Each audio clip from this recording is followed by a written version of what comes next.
The sun burned low over the dry ranch, painting the dust in gold. Sarah stumbled out of the old wooden shed, her breath shaking, her body covered in bruises and dirt. Each step felt heavier than the last. She had walked for miles with no food, no water, and no hope left to hold on to. Her knees finally gave out. She collapsed onto the hard ground, trying to pull herself back up, but her strength was gone. "I can't hold it in anymore," she whispered, her voice breaking under the weight of fear and exhaustion. A few yards away, Daniel, the rancher who owned the land, stood still. He had found her earlier near the fence line, barely conscious, barely alive. He didn't know her story. Out here, strangers were rare, and trouble often followed them. He watched her carefully, unsure whether to step closer. The wind moved through the empty corrals, carrying the sound of a loose gate banging in the distance. A horse tied to a post shifted nervously, sensing the tension.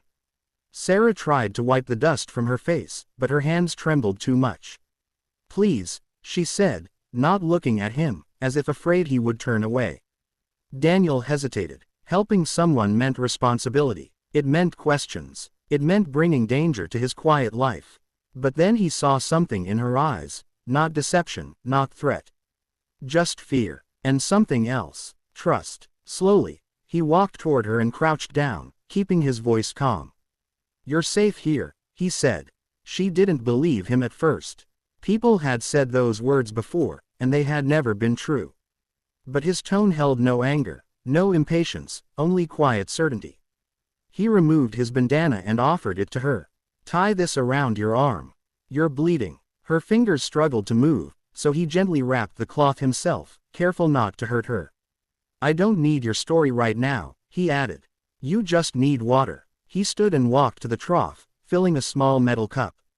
When he handed it to her, she drank too fast and coughed, but it was the first real relief she had felt in days. Tears mixed with dust on her face. "Why are you helping me?" she asked. Daniel looked out across the empty land before answering. "Because someone should have helped you sooner." Those words broke something inside her. The fear she had been holding in finally spilled out, not in screams, but in silent tears she could no longer hide. He didn't ask questions. He didn't rush her. He simply sat beside her in the dirt, waiting until her breathing slowed. After a while, he helped her stand. "There's a spare room in the bunkhouse," he said. "It's not much, but it's clean." She hesitated, still unsure if kindness could be real. "You can leave whenever you want," he added. "No one's keeping you here." That choice mattered. With weak legs and a fragile hope,